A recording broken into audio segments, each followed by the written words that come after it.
Kitab Nasional ini. Dalam nama Bapa dan Putra dan Roh Kudus. Amin. Selamat malam Allah Bapa, selamat malam Allah Putra, selamat malam Allah Roh Kudus. Terima kasih Tuhan untuk kesempatan pada malam ini. Kami boleh berkumpul di dalam Zoom ini. Kami percaya ini bukan suatu kebetulan, tetapi semua ini bagian dari rencana-Mu Tuhan. Kami serahkan seluruh acara pertemuan ini dari awal, pertengahan, hingga akhir ke dalam tangan-Mu Tuhan. Tuhan, urapilah Romo Profesor Dr. Martin Harun, OFM. Biar apa yang beliau ucapkan semua berasal dari-Mu. Dan urapi juga kami semua para peserta, agar kami dapat membuka hati dan telinga kami untuk mendengarkan seluruh yang diucapkan Romo tentang mengenai murid yang dikasihi Tuhan dalam Injil Yohanes, agar semua ini menjadi rema dalam kehidupan setiap kami para peserta.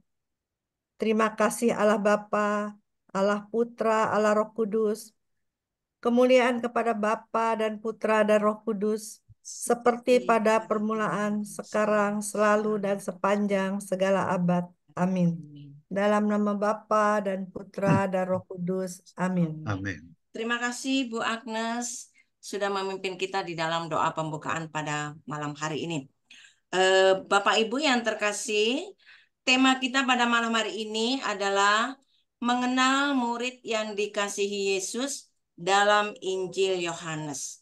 Sebelum saya mempersilahkan Romo Martin, mari kita coba lihat profil dari Romo Martin. Silakan Pak David.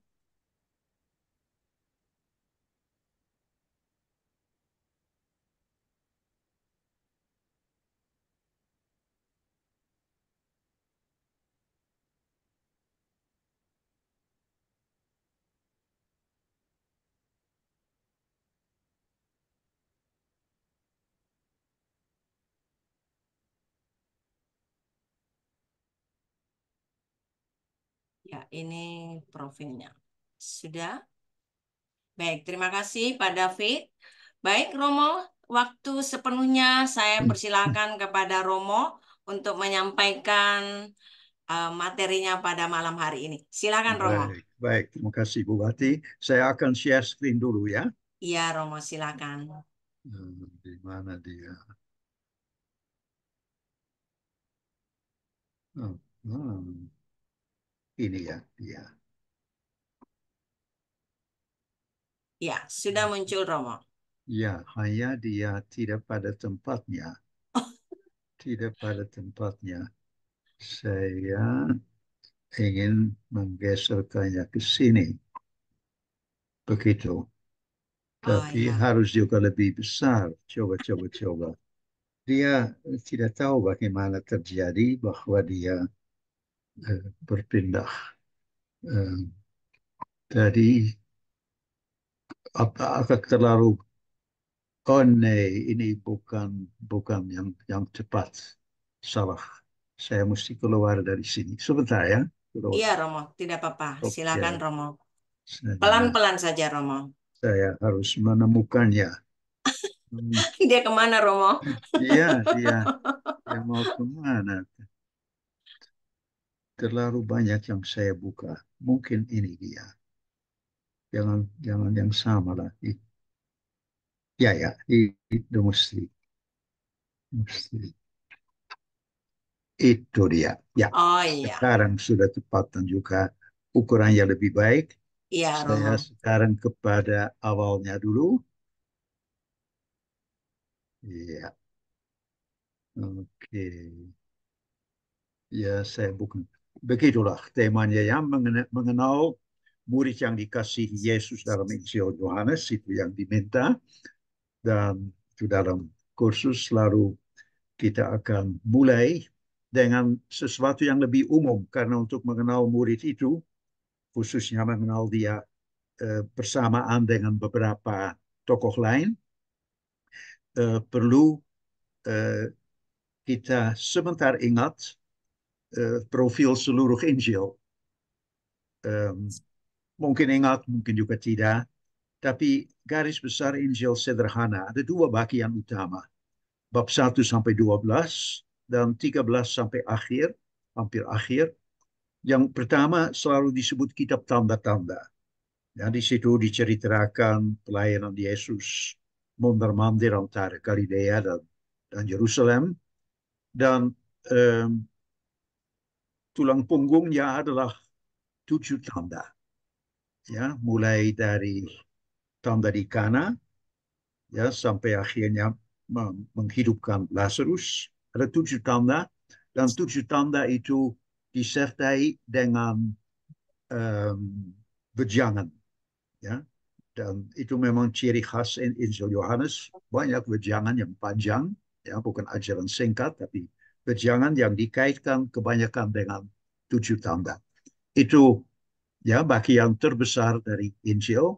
Kemudian bagian berikut, di situ ada dua hal. Yesus berkumpul dengan murid-murid, ya, mereka yang tersisa, yang percaya kepadanya, dan kepada mereka dia ceritakan bahwa bagaimana dia akan dimuliakan oleh Bapa, ya, pada salib, akan ditinggikan pada salib, dimuliakan di salib. Dan setelah menjelaskan itu kepada murid dalam juga wejangan panjang, dia maju, ya, dia ditangkap, diadili, dan disalibkan, dan pada akhir menampakkan diri kepada murid. Ya, terus itu kedua bagian besar.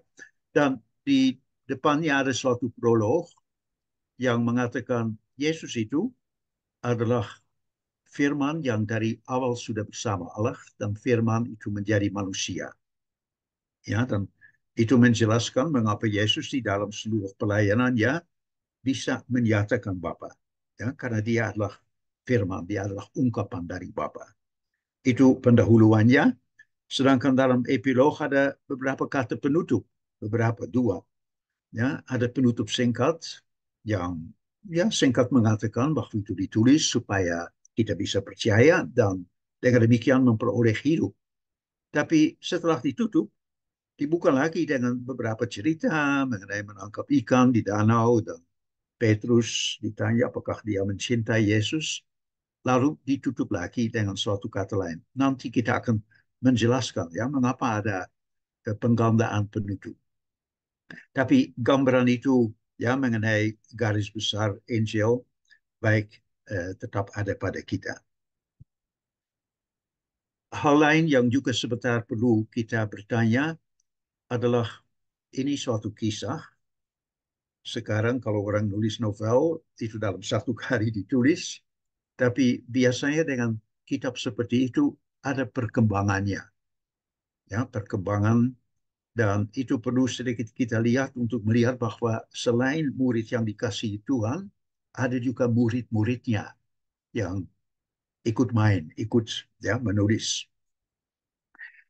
Saat ini banyak peneliti meragukan bahwa kisah Injil keempat ditulis oleh seorang saksi mata. Ya. Nah, meskipun itu diragukan, namun kini mereka juga mengakui bahwa di dalam kisah itu, ya, tentang tindakan perkataan Yesus, ya jelas ada unsur-unsur yang sangat tua, sangat asli, ya, dari masa Yesus sendiri, ya, tradisi awal. Jadi itu tidak diragukan.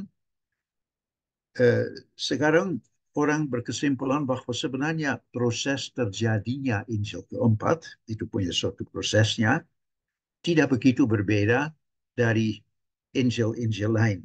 Dan karena itu kita ingatkan sebentar bagaimana biasanya kita memandang ya perkembangan atau proses perkembangan terjadinya keempat Injil. Biasanya dibedakan 3 tahap. Pada awal mula, ya, rasul-rasul menyampaikan kepada jemaat secara lisan kenangan akan Yesus, ya, akan apa yang dilakukan Yesus, apa yang dikatakan Yesus, itu semua lisan. Ya, orang juga tidak bisa baca dan merasa juga tidak butuhkan kan akhir zaman dekat, jadi tidak ada tulisan. Tapi setelah orang lain mulai ikut serta di dalam jemaat-jemaat, mulai membentuk jemaat, sebagai tahap berikut, kenangan itu diteruskan. Ya, dan diteruskan sambil diwarnai oleh pengalaman permenungan, baik dari pemberita-pemberita maupun jemaat sendiri. Jadi ada di dalam meneruskan bahan itu ada perkembangan, ya, sesuai dengan apa yang ada di dalam jemaat. Jadi refleksi iman mengaktualkan berita tentang Yesus untuk generasi dan situasi baru. Ya, dan karena itu terjadi bahwa setiap Injil yang ditulis di tempat berbeda juga berkembang berbeda, ya, tidak menjadi persis sama. Dan akhirnya ada penulis, ya, barangkali salah seorang anggota jemaat yang menjadi pemberita di dalam jemaat, dia juga dengan bakatnya sendiri menuliskan Injil tapi berdasarkan apa yang ada di dalam jemaat. Ya, yang diwartakan, diajarkan di situ, itu dituliskannya sambil lagi memperhatikan kebutuhan jemaat. Ya, sehingga di situ kembali ada satu perkembangan. Jadi perkembangan dari lisan meneruskannya masih lisan juga, ya, tapi dengan memperhatikan kebutuhan jemaat, akhirnya ditulis, ya, dan itu baru, ya, puluhan tahun kemudian. Terus itu perlu kita insyafi supaya jangan kita mengira bahwa murid yang dikasih Tuhan semacam jurnalis yang sambil berjalan di Galilea langsung membuat catatan. Tidak, ya, prosesnya tidak demikian.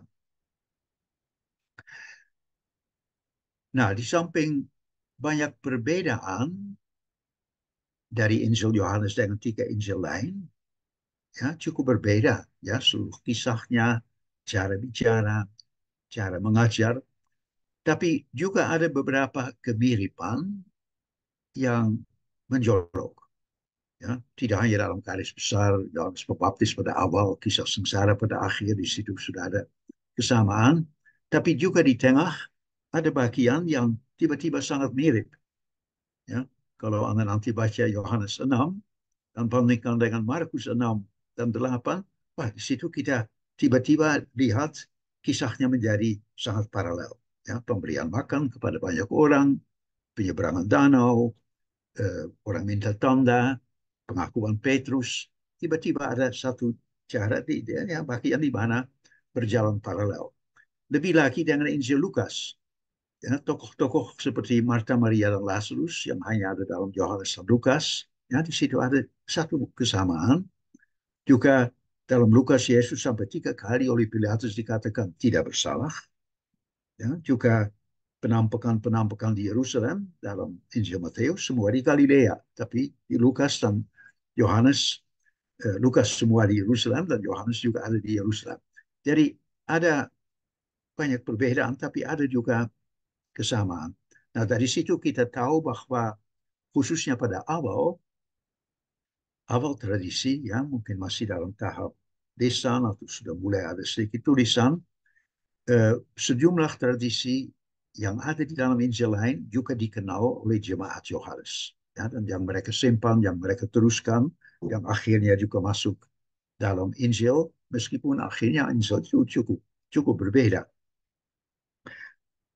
Ini sedikit latar belakang untuk, ya, masih satu soal yang juga kita perlukan nanti. Ada yang mempersoalkan kesatuan Injil Yohanes, ya, pernah sangat dipersoalkan mungkin seabad lalu, dan memang di dalam Injil kita melihat ada beberapa sambung yang tidak begitu sambung, ya. Kalau lihat dari 47 dari 5 ke bab 6, ya, Yesus sebenarnya bab 5 di Yerusalem, tapi tiba-tiba dia di Galilea, ya, tidak ada sambungan. Juga seringkali kita merasa sesuatu diulang, tapi dengan cara berbeda, tapi ada pendobelan. Ya, dan di situ dulu orang mulai meragukan kesatuan Injil. Nah, sekarang pandangannya kurang lebih demikian.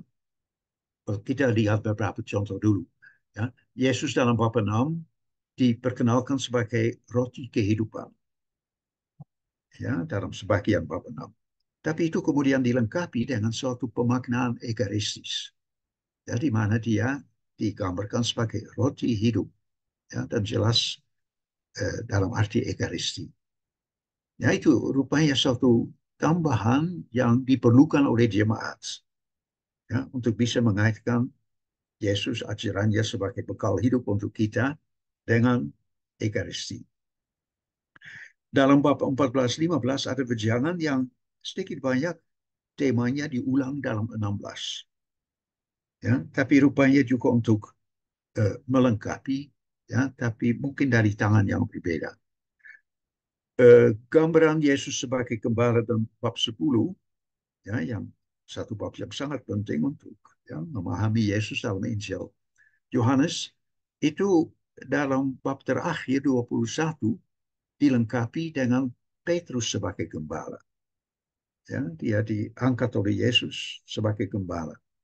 Dan itu juga, ya, tampak dalam konteks suatu tambahan, tapi sesuatu yang kemudian dibutuhkan karena jemaat menjadi makin besar, membutuhkan gembala. Nanti kita akan melihat mengapa mereka membutuhkannya. Tapi terus ada hal yang mungkin dirasa ya, tambahan-tambahan, tetapi karena itu dibutuhkan oleh jemaat, ya, saya kira tidak merusak kesatuan, ya, tapi lebih melengkapi. Ya, begitu dalam penutup, ada satu penutup 20 ayat 30 sampai 31, ya, apa tujuan Injil, sebenarnya di situ bisa selesai. Nah, dibuka lagi. Ya, ada beberapa cerita tambahan, dan ya, kalau itu sudah ada, mesti ditutup kembali. Jadi itu membuat orang dulu sangat ragu-ragu mengenai kesatuan Injil, tapi sekarang orang lebih melihat tampaknya kitab ditulis oleh seorang pengarang yang kemudian diedit lagi dengan tambahan oleh seorang editor. Ya. Dan editor itu pada prinsipnya tidak menolak karangannya, ya, apa yang sudah ada dia terima, tapi dia menambahkan ya, berkaitan lagi dengan perkembangan jemaat lebih kemudian, ya, memberi aksen teologis yang mereka butuhkan pada saat itu. Jadi itu untuk sedikit kita punya gambaran meskipun tidak bisa melihat semua detail, tapi bahwa ini satu tulisan yang punya perkembangan, punya proses, ya, karena terjadi dalam suatu jemaat yang situasinya berubah, ya, kebutuhan berubah, ya, sehingga sesuatu yang pada awal sangat dekat dengan Injil lain kemudian berkembang menjadi cukup unik dalam Injil Yohanes ini. Oke, dengan latar belakang ini sekarang kita mulai lebih fokus kepada tema murid yang dikasihi Yesus. Ya, dalam Injil, ya, bab 13, bab 20, 21, ya, ada istilah itu, ya, di perjamuan terakhir 13, ya, juga di dalam kisah penampakan muncul seorang murid yang tidak diberi nama, tapi dikatakan itulah murid yang dikasihi Yesus. Nah, kita harus bertanya, siapakah murid yang dikasihi Yesus itu? Mungkin Anda bertanya, untuk apa harus bertanya itu toh Yohanes? Memang kita biasanya langsung mengatakan itu Yohanes, ya. Itu Yohanes, jadi murid itu adalah Yohanes. Tapi baiklah, kita sadar bahwa menurut sebagian pakar, kehadiran murid yang dikasihi Yesus dekat salib menunjukkan bahwa dia bukan anggota kelompok 12 orang. Ya, karena sedikit sebelumnya Yesus menubuatkan bahwa 12 muridnya akan meninggalkan dirinya. Ya, maka orang berkesimpulan, oh, dia bukan rasul, tidak bisa Yohanes. Ya, tapi mereka kurang memperhatikan bahwa sedikit sebelumnya dalam perjamuan terakhir, murid itu juga hadir. Ya, bahkan seperti yang terpenting, yang paling dekat dengan Yesus.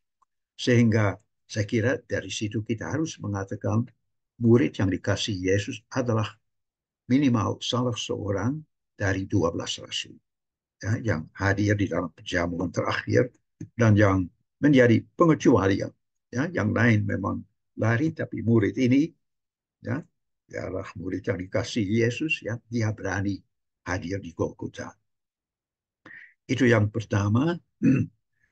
Nah, karena itu sebagian besar pakar masih mengikuti tradisi lama yang sudah kita yakini, ya, bahwa murid itu adalah Yohanes, anak Zebedeus. Ya, ada Yakobus, anak Zebedeus, dan Yohanes.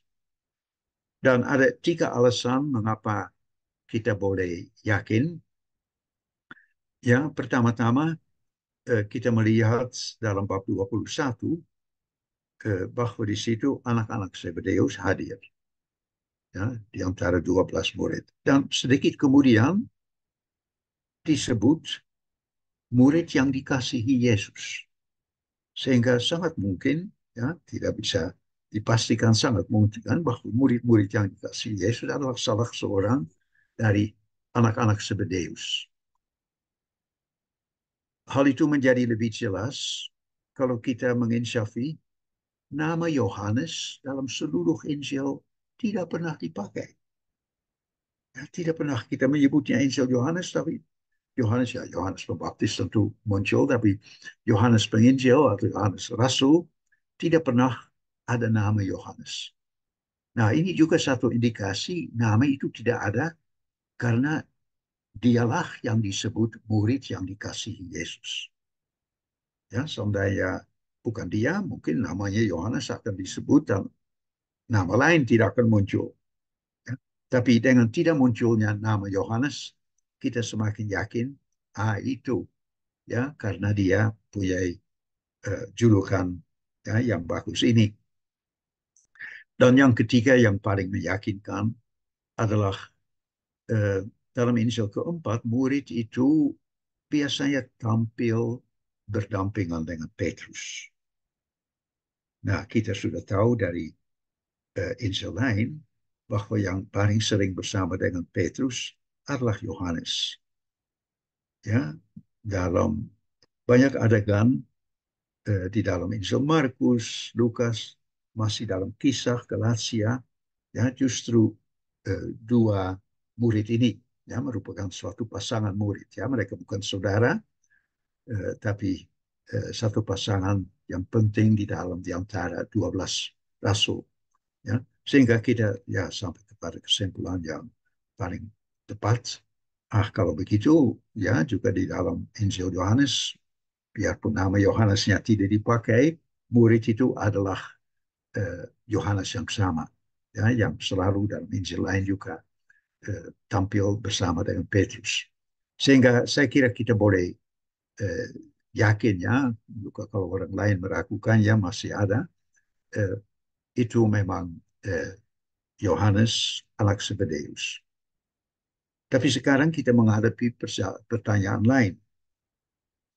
Apakah itu juga berarti bahwa murid itu, atau dengan kata lain Yohanes, mengarang Injil keempat? Ya, apakah dia menulisnya? Ya, tadi di atas sudah kita katakan orang ragu-ragu apakah Injil ini ditulis oleh seorang saksi mata. Ya, seluruh Injil bisa ditulis oleh seorang saksi mata. Nah, dalam Injil sendiri, murid yang dikasihi Yesus yang ada di dekat salib, sedikit kemudian, beberapa ayat kemudian, diperkenalkan sebagai saksi mata.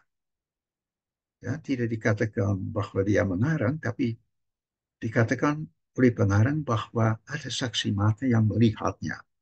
Ya, jadi dia saksi mata. Dan dia memberi kesaksian, ya, tentang darah dan air yang mengalir dari lambung Yesus. Saksi mata. Nah, hal itu dikaburkan oleh bab 21. Ya, di dalam bab 21 yang nanti akan kita lihat adalah, ya, semacam tambahan.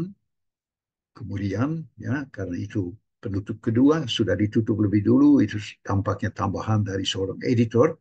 Di situ dia diperkenalkan sebagai baik saksi mata maupun yang telah menuliskannya. Ya, dia menyatukan saksi mata dengan yang menuliskannya. Ya, di dalam kata penutup yang kemudian. Dan itu bertegang dengan tadi ya adegan disalib. Di sini ada catatan mengenai Irenaeus. Irenaeus mengikuti bab 21 ya, dan dia melihatnya murid itu adalah juga pengarangnya, dan dari situ kita selama tradisi Kristen pegang ya hal itu. Tapi justru ya di dalam beberapa abad terakhir pandangan tradisi itu eh, dipertanyakan. Ya, apakah mungkin ya bahwa Yohanes, murid yang dikasihi Tuhan, saksi mata, apakah mungkin bahwa dia juga menuliskan seluruh Injil? Ya, dan kebanyakan ahli sekarang, ya, khususnya Brown, saya banyak belajar dari Brown, Stackenburg, mereka mengatakan lebih kompleks. Ya, jelas dia punya peran, ya, tapi mungkin bukan peran sebagai penulis, tapi sebagai saksi. Ya, catatan dari editor bahwa yang dikasih adalah penulis itu bertegang dengan catatan pengarang Injil di adegan salib, di mana dia dikatakan sebagai saksi, ya, dan pengarang tidak mengatakan aku yang menyaksikan, tapi dia yang menyaksikan. Ya, sebenarnya ya seperti pengarang membedakan diri dari murid yang dikasihi Tuhan yang memberi suatu kesaksian lisan mengenai semua. Jadi murid yang dikasihi tampaknya bukan penulis Injil, tetapi saksi mata yang menjadi narasumber bagi pengarang Injil. Ya, itu sekarang banyak diyakini. Ya, pengarang Injil agaknya seorang murid dari murid yang dikasihi Tuhan. Ya, bukan sendiri, bukan saksi mata. Dan juga editor kemudian juga seorang murid lain lagi, ya, dari murid yang dikasihi Tuhan, ya, tapi bukan saksi mata. Ya, dan itu penting bahwa kita bisa membedakan antara itu untuk bisa memahami ya mengapa di dalam Injil ini ada isi-isi yang sepertinya berasal dari tahap yang berbeda, juga mewakili sedikit satu pandangan berbeda, ya, karena lebih banyak orang terlibat di dalam proses penyusunan Injil ini. Maka sekarang ya lebih baik kita bicara mengenai mazhab dari murid yang dikasihi Yesus. Ya, dia punya murid-murid, dia punya aliran. Ya, dan dalam penyusunan Injil mereka terlibat. Hipotesis mazhab beberapa orang, ya, beberapa murid mampu untuk menjelaskan mengapa di satu sisi berapa aspek Injil keempat berkesan ya berakar kuat dalam masa pelayanan Yesus, ya, sangat akrab dengan geografi Palestina, ya, dengan kebiasaan dan perayaan Yahudi, ya, itu sesuatu yang tampak berasal dari saksi mata, tapi di pihak lain, eh, ya, isinya juga berjarak dengan masa pelayanan Yesus, ya, mengandaikan satu periode refleksi, ya, berjalan itu penuh dengan refleksi yang eh, ya oleh murid-murid pada saat Yesus berada di bumi belum bisa disadari, ya, baru satu refleksi kemudian. Misalnya mengenai Yesus yang sejak awal sudah sebagai firman ada pada Allah, ya, dan menjadi daging, menjadi manusia. Ya, itu ya dengan bertolak dari hikmat Allah yang juga pada awal bersama Allah waktu dia menciptakan manusia. Ya, begitu juga Yesus ya digambarkan sebagai entah hikmat Allah dalam surat lain, tapi oleh Yohanes sebagai firman Allah yang sejak awal sudah bersama Allah. Ya, itu suatu kesadaran yang baru pelan-pelan bisa muncul ya di dalam jemaat Yohanes, yang di dalam Injil-Injil lain ya belum disadari sama sekali, belum ada. Juga bicara mengenai pengusiran para pengikut Yesus dari sinagoga. Itu ya mungkin baru terjadi puluhan tahun kemudian. Ya, itu bukan berasal dari saksi mata, ya, tetapi itu yang dialami oleh murid-murid, ya, dan mereka yang memasukkan itu dalam Injil. Maka ya bahwa di dalam Injil tergabung ya hal-hal yang tertua yang dekat dengan apa yang Yesus lakukan dan katakan, tapi juga hal-hal baru, banyak refleksi teologi yang berkembangan bahwa itu tergabung. Itu lebih bisa kita mengerti kalau kita mengatakan bahwa tradisi tentang Yesus yang diwariskan oleh saksi mata, ya, murid yang dikasihi Yesus, tradisi itu kemudian diperdalam oleh murid-muridnya untuk menjawab kebutuhan umat, ya, dan mungkin mula-mula mereka juga masih melakukan itu di dalam pengajaran mereka, dan akhirnya dituliskan oleh seorang murid dari murid yang dikasihi. Ya, dengan demikian kita lebih bisa memahami kekayaan dan seluruh perkembangan ya satu tradisi ya dalam jangka waktu puluhan tahun. Ya, dan pada akhir masih sekali diedit oleh seorang murid lain lagi, ya, setelah jemaat itu mulai mengalami kesulitan tertentu, ya, dan perlu ya satu refleksi, tambahan refleksi. Sekalipun Injil dan ketiga surat, juga masih ada 3 surat Yohanes yang juga ditulis oleh murid-murid lain lagi, ditulis oleh anggota jemaat ya mazhab setelah kematian Rasul, ya, ditulis setelah kematian Rasul Yohanes yang menjadi saksi. Namun pada zaman dulu itu seorang penulis tidak akan memandang itu sebagai itu karya saya. Ya, dia tetap memandangnya sebagai itu karya dari orang yang memberi kesaksian. Ya, yang akan memandang Rasul Yohanes, ya, saksi gurunya sebagai pencetus segala kakasan itu, sebagai ya kata Latin auctor atau author, ya, pengarang yang sesungguhnya. Ya, itu khasnya dulu ya bahwa orang biarpun murid ya dan menulis bahwa mereka berani memperkenalkannya sebagai itu karya guru mereka bahkan yang sudah meninggal. Sekarang tidak boleh ya, saya ambil banyak gagasan ini dari Brown, tapi sebenarnya saya mengatakan ini tulisan Brown, dia akan marah. Ya, tidak boleh sekarang karena masing-masing harus bertanggung jawab atas tulisannya sendiri. Tapi dulu tidak begitu. Maka dalam cara pandang zaman dulu, saya kira tetap baik bahwa Injil ini punya judul Injil Yohanes.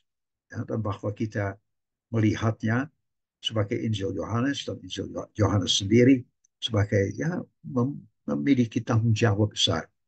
Ya, dia memulai pewartaan ini, ya, dia memberi arah kepadanya meskipun murid mengembangkannya dan menuliskannya, tetapi tetap yang penting adalah Yohanes sebagai rasul. Nah, itu ya mengenai siapa dia dan apa sumbangannya ya pada Injil sebagai saksi, ya biarpun ya baru kemudian dituliskan oleh mazhabnya. Ya, di situ pandangan yang ya bisa membantu kita untuk melihat bahwa di dalam Injil ada begitu banyak kekayaan ya yang seperti ya tradisi tua, tapi perkembangan teologis yang lebih lanjut. Nah, sekarang eh, kita akan membahas ya sesuatu yang sangat penting, bagaimana orang yang disebut murid yang dikasihi Tuhan tidak hanya pakai itu sebagai ya itu gelar untuk saya, tapi itu gelar yang muncul karena memang kasih adalah tema yang terpenting dalam Injil ini. Ya, baik ya untuk dia sendiri, tapi juga seperti dia gambarkan untuk murid-murid lain. Maka itu akan kita coba lihat ya bagaimana tulisan ini adalah ya Injil cinta kasih. Yang mengingat sebutan murid yang dikasihi Yesus yang dikenakan pada Rasul Yohanes sebagai saksi, ya, Injil Yesus Kristus, kita tidak perlu heran bahwa tema cinta kasih meresapi seluruh kisah Yohanes, ya, dan semua aspek teologisnya. Ya, hal mengasihi dan cinta kasih termasuk tema-tema terpenting di dalam Injil ini. Ya, itu berkaitan dengan namanya. Ya, kita langsung juga ketemu ya di mana yang terpenting di dalam Injil. Meskipun ada banyak tema lain, ya kita bisa mempelajari pandangannya mengenai Allah, mengenai Kristus, mengenai keselamatan, mengenai gereja. Tapi fokusnya yang paling mau disampaikan adalah pentingnya kasih. Ada dua akar kata dalam bahasa Yunani. Ya, ada kata agape, kasih, ya, kata kerja agapao, mengasihi. Dan itu kata yang paling khas, karena itu mengenai kasih yang tanpa pamrih. Ya. Dan kata itu puluhan kali muncul di dalam kisah Injil. Bahkan kalau kita juga baca surat-surat, di situ lebih banyak lagi. Ya, sampai 100 kali pasti bisa dihitung. Sedangkan kata yang lain, filio atau philos, ya, yang kita juga miliki dalam kata banyak kata seperti filosofi, filologi, ya, orang yang suka hikmat, yang suka bahasa, ya itu mungkin kita akan lebih sering menerjemahkan dengan cinta. Ya, kalau yang agapao lebih tepat diterjemahkan dengan kasih, ya, kasih tanpa pamrih. Filio itu cinta, ya, cinta karena ya malahan ya yang dicintai punya banyak pamrih bagi saya. Ya, terus itu bukan cinta tanpa pamrih, tapi justru ya kita mencari ya orang atau barang yang kita sukai untuk diri. Jadi itu dua kata yang berbeda, tapi yang paling khas untuk Yohanes adalah agapao, mengasihi, kasih tanpa pamrih. Dan kita akan berusaha menelusuri hal itu pertama-tama berkaitan dengan Allah, kasih Allah. Ya, kasih Allah yang tanpa batas untuk umat manusia, ya, itu pertama kali dibicarakan dalam Yohanes bab 3. Ya, kalimat yang semua kita kenal, begitu besar kasih Allah akan dunia, sehingga ia telah mengaruniakan anaknya yang tunggal. Ya, pemberian anaknya adalah bagi Yohanes ya tanda bukti eh, ekspresi ya dari kasih besar Allah. Ya, itu yang paling fokus.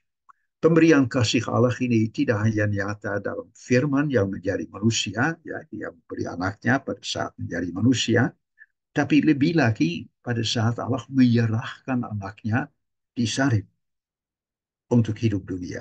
Ya, di situ bagi Yohanes itu suatu ungkapan kasih Allah yang luar biasa. Ya.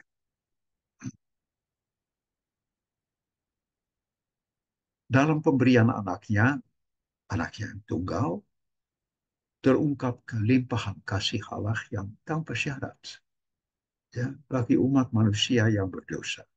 Ya, tidak usah baik dulu, tidak usah menyenangkan Allah dulu, ya, tetapi langsung Allah ya mencintai kita apa adanya, ya, mendekati kita apa adanya, untuk itu memberikan anaknya. Itu seperti terungkap juga dalam surat pertama Yohanes. Inilah kasih itu, bukan kita yang telah mengasihi Allah, itu syaratnya, tidak, belum ada, tetapi Allah yang telah mengasihi kita. Dan yang telah mengutus anaknya sebagai perdamaian bagi dosa-dosa kita. Ya, dia memberi anaknya ya untuk kita justru pada saat kita jauh dari dia. Ya, di situ kita lihat besarnya kasih. Kasih Allah yang tanpa batas itu mendorong pengarang 1 Yohanes surat itu untuk memberi pernyataan teologis yang sangat unik, paling indah, ya, Allah adalah kasih. Allah sendiri adalah kasih. Ya. Banyak yang bisa dikatakan tentang Allah, tapi saya kira tidak ada yang lebih bagus ya daripada kalimat yang singkat ini. Ya, Allah adalah kasih, ya, dan di mana ada kasih, di situ ada Allah. Ya. Kalau yang di dalam di antara kita ada kasih, di situ ada Allah. Ya. Kalau tidak ada kasih, ya sulit kita mengalami kehadiran Allah. Jadi itu berkaitan dengan Allah, ya, Allah yang mengasihi dan menunjukkan kasihnya di dalam Kristus, ya, dan dari situ kita tahu, ya, dan alami bahwa Allah adalah kasih. Nah, Injil bicara tentang kasih antara Allah Bapa dan anak. Bapa mengasihi anak dan telah menyerahkan segala sesuatu kepadanya. Ya, itu tanda dari kasih itu bahwa dia mempercayakan semua kepadanya. Ya, justru karena Bapa mengasihi anak, segalanya dipercayakan kepadanya. Ya, Bapa mengasihi anak dan ia menunjukkan kepadanya segala sesuatu yang dikerjakannya. Ya, seluruh rahasianya dibuka kepada anaknya. Ya, itu suatu kepercayaan yang berakar dalam kasih. Ya, dan di situ kasihnya nampak. Dan dalam kesatuan kasih antara Bapa dan Yesus, ya, Yesus bisa mengatakan, aku dan Bapa adalah satu. Ya, satu ungkapan. Ya, bagaimana ya ada relasi kasih, ya, kasih yang menyatukan mereka. Kasih Bapa itu menggerakkan Yesus untuk melakukan pekerjaan Bapa. Ya, itu motivasi terdalam untuk Yesus. Ya, untuk melakukan satu pekerjaan Bapa yang tidak mudah, ya, karena pekerjaan yang Bapa diberikan kepadanya, ya, untuk menunjukkan kasih Bapa adalah memberikan nyawanya bagi dunia. Ya, itu, ya, dengan pekerjaan itu, ya, dia menunjukkan kasihnya kepada Bapa. Ya, ya, Bapa adalah dengan kasihnya yang mendorong anaknya untuk bisa melakukan hal itu. Yesus dikatakan bangkit dari perjamuan terakhir bersama muridnya, dan memasuki jalan penderitaannya untuk apa? Supaya dunia tahu bahwa aku mengasihi Bapa. Dan bahwa aku melakukan segala sesuatu seperti yang diperintahkan Bapa kepadaku. Ya, tindakannya, ya, adalah ungkapan, ya, baik, ya, kasih Bapa yang mendorongnya, kasih Yesus yang menjawabnya, ya, dan untuk itu, ya, dalam kasih itu dia bisa melakukan semua yang diperintahkan Bapa. Ya, di situ tampaknya kasihnya untuk Bapa menjadi nampak, di situ juga kasih Bapa menjadi nampak. Singkat kata, kasih Yesus untuk Bapa diperlihatkan dengan melakukan kehendaknya dan memberi nyawanya bagi mereka yang dikasihi Bapa. Ya, seperti yang dikisahkan Yohanes dalam bab 18-19, ya, di situ ada kisah kesengsaraan. Ya, kemudian kasih Yesus untuk murid-murid. Ya, kita melangkah lebih jauh. Kasih Bapa adalah sumber kasih Yesus, sedangkan kasih Yesus adalah sungai yang mengalirkan kasih Bapa kepada murid-murid. Dan murid-murid diundang untuk tinggal di dalam aliran kasih itu. Seperti Bapa telah mengasihi aku, demikian juga aku telah mengasihi kamu, tinggallah di dalam kasih. Nah, di situ semuanya menyatu.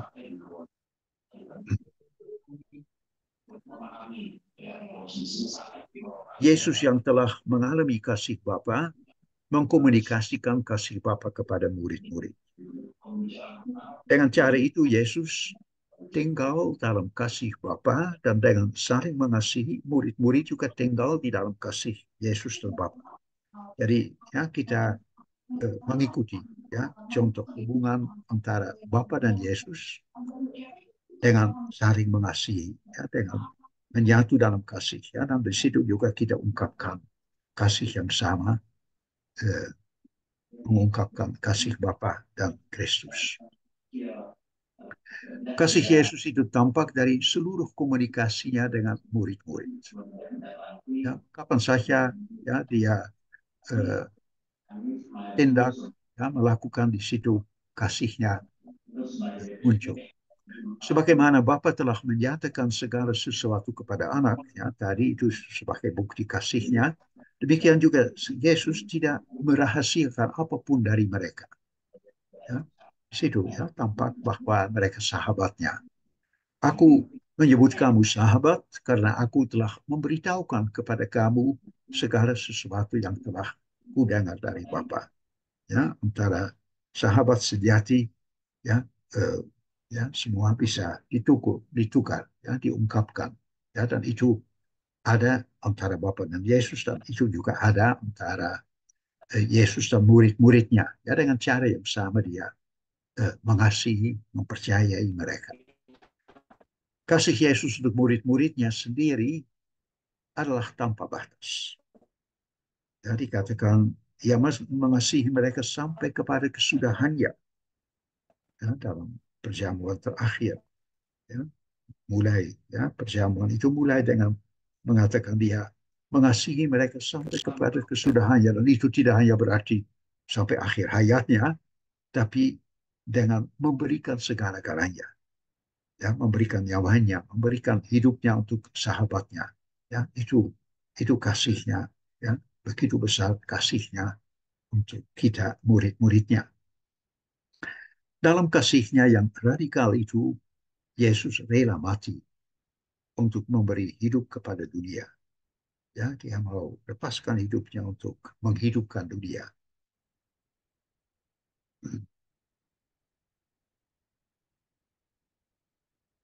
Nah, dari lain pihak ya, murid-murid juga mengasihi Yesus.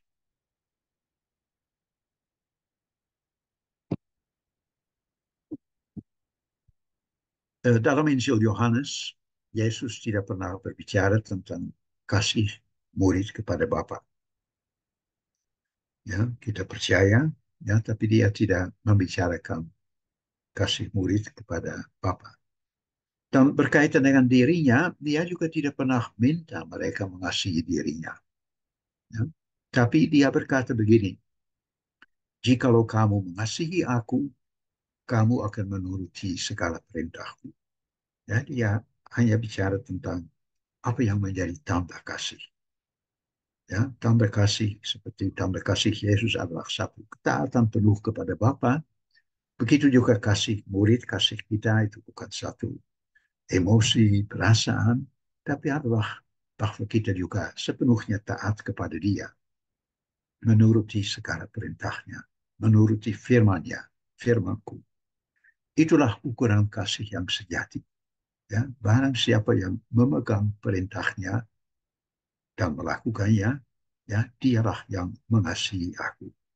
Jadi penting kita faham ya kan corak kasih itu, ya, supaya ya kita tidak mencampurkannya dengan ya cinta yang ada dalam banyak lagu cinta, ya, bukan perasaan seperti itu, ya, itu suatu hubungan kesatuan, ya, di mana anak sungguh melakukan apa yang dia dengar dari Bapa, ya, dan kita juga melakukan perintah Yesus, perintah kasihnya. Murid-murid yang mengasihi Yesus dikasihi pula oleh Bapa. Ya, meskipun murid tidak diminta untuk mengasihi Bapa, ya, dalam Injil lain itu ada ya, kasih kepada Allah, kasih, tapi dalam Injil Yohanes itu tidak dibicarakan, tapi dia sangat menekankan bahwa murid yang mengasihi Yesus dikasihi oleh Bapa. Sampai menjadi tempat kediamannya.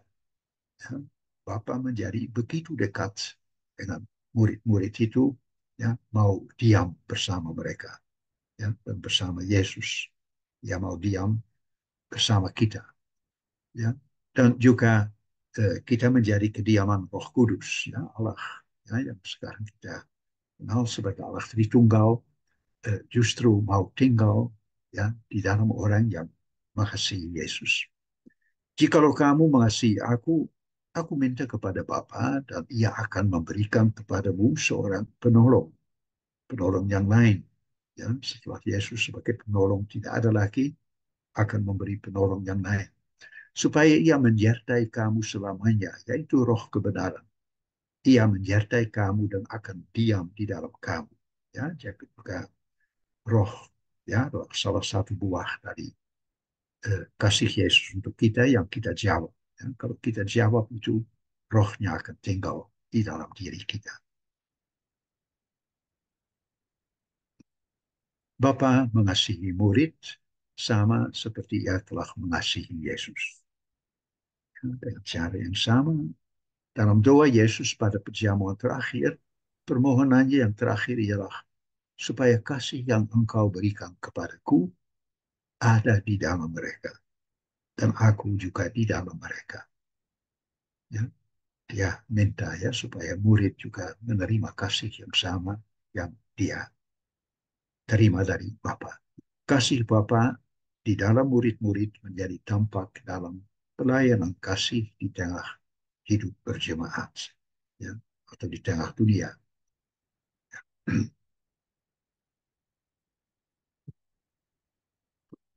Berkaitan dengan itu, kita dengar hanya dalam Injil Yohanes ada perintah baru. Ya, ada perintah baru. Apa itu ya? Ya, itu perintah kasih, tapi toh suatu perintah kasih yang eh, berbeda ya dengan perintah kasih ganda di dalam Injil lain. Dalam perjamuan terakhir, Yesus mengatakan kepada murid-murid, aku memberikan perintah baru kepadamu, yaitu supaya kamu saling mengasihi, tidak dikatakan seperti dirimu sendiri, seperti dalam Injil lain, tidak jauh lebih radikal.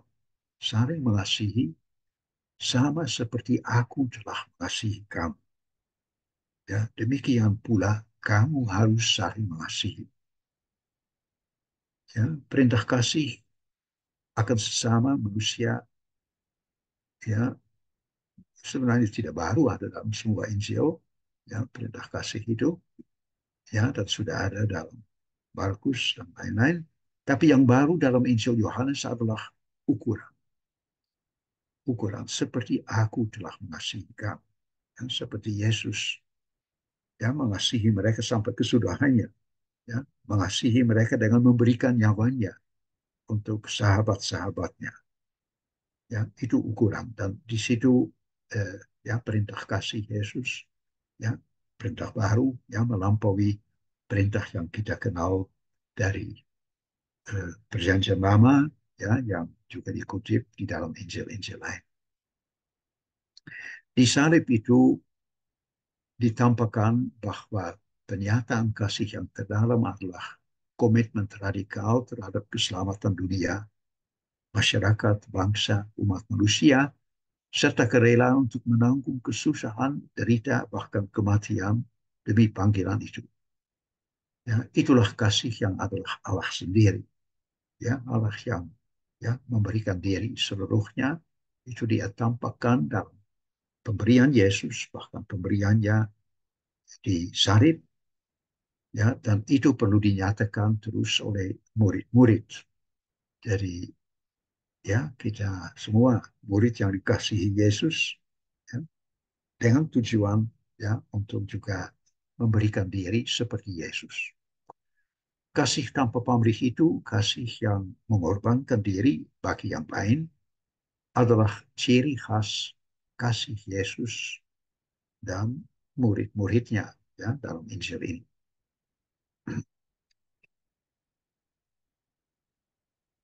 Perintah kasih ini dijelaskan dalam khususnya dalam 15 ayat 12 sampai 17 ya dalam hubungan dengan kasih Bapa untuk Yesus dan kasih Yesus untuk murid itu dalam ayat sebelumnya. Kasih Yesus seperti aku telah mengasihi kamu bukan hanya ukuran, tetapi juga sumber kasih orang satu sama lain. Ya, kalau hanya ukuran mungkin bagi kita akan terlalu sulit ya. Tapi kalau itu menjadi juga sumber pengilham, ya, pencetus di dalam diri kita, kita akan bisa. Ya, dikatakan karena Yesus telah memberikan nyawanya bagi mereka, bagi kita, ya, karena itu kita pun harus rela dan bisa mati satu sama lain, satu bagi yang lain.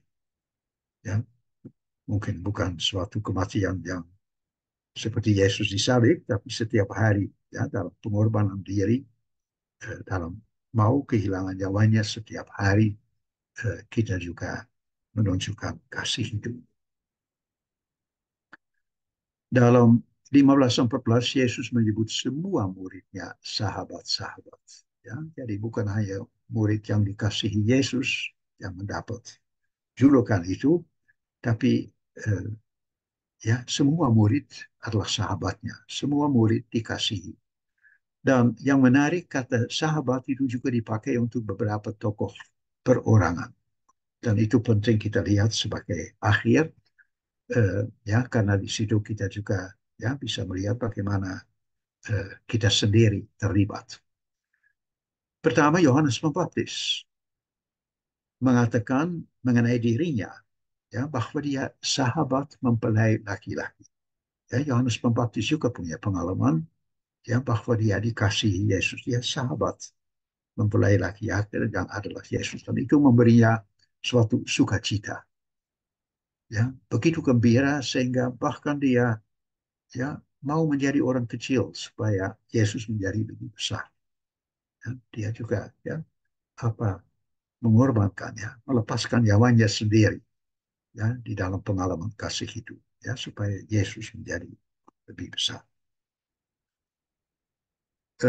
Marta dan kakaknya dan Lazarus, Marta Maria ya, Lazarus. Yesus menerima kabar dari saudari-saudari Lazarus dengan kata ini, Tuhan, dia yang engkau kasihi sakit. Ya, Lazarus adalah ya orang yang dikasihi. Ya, Yesus mengasihi, sedikit kemudian dikatakan Marta dan kakaknya dan Lazarus. Jadi mereka ya sama seperti murid itu, eh, ya kepada mereka kasih Bapa oleh Yesus diteruskan kepada kawan-kawan ini. Beberapa hari kemudian Yesus berkata, Lazarus, sahabat kita, ya, ulangi, telah tertidur, tetapi aku pergi ke sana untuk membangunkan dia dari tidurnya. Dan ketika sudah sampai ke makam Lazarus, Yesus menangis, ya, sebagai ungkapan ya kasihnya. Dan orang mengatakan, lihat betapa kasihnya, ya, mereka bisa membaca kasihnya untuk Lazarus. Yesus menghidupkan Lazarus dengan risiko bagi hidupnya sendiri, ya, karena itu nanti menjadi alasan mengapa para pemimpin Yahudi ingin menghilangkan nyawanya, ya. Juga untuk sahabatnya ini, ya, sahabatnya Lazarus, Yesus rela memberikan nyawanya, ya, tidak segan untuk bertindak bagi dia, kendati pun skala risiko. Pada perjamuan terakhir, ya, kita kembali kepada murid yang dikasihi, ya, karena masih beberapa hal bisa ditambah.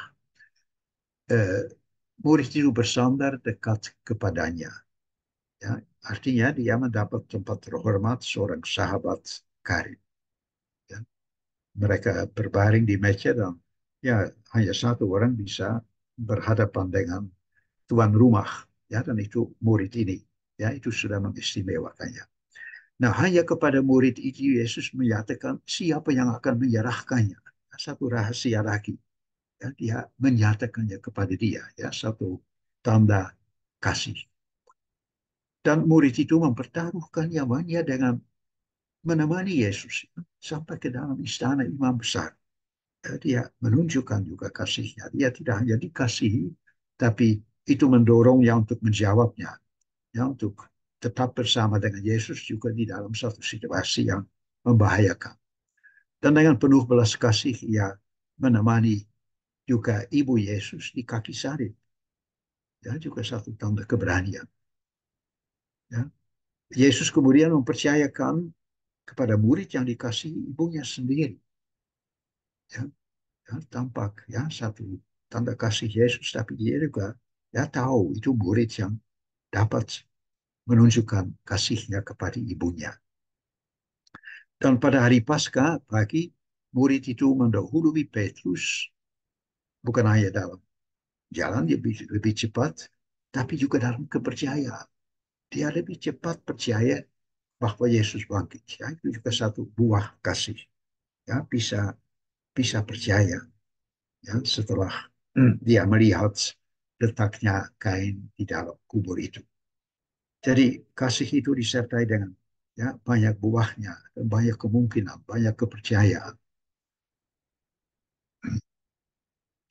Ia pun paling pertama mengenal Tuhan yang menyatakan diri di tepi danau Galilea, ya, waktu mereka sedang menangkap ikan, ya, dan mendapat banyak.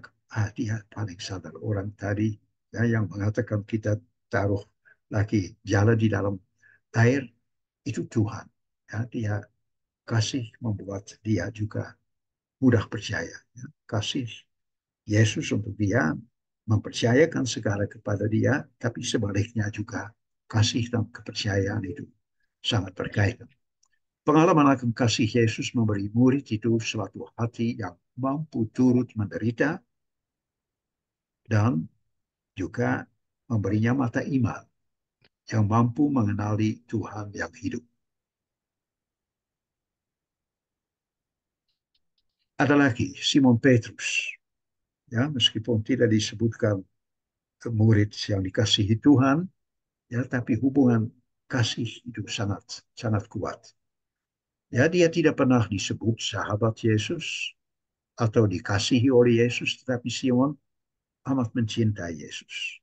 Ya, dan cinta Yesus untuk dia juga tampak.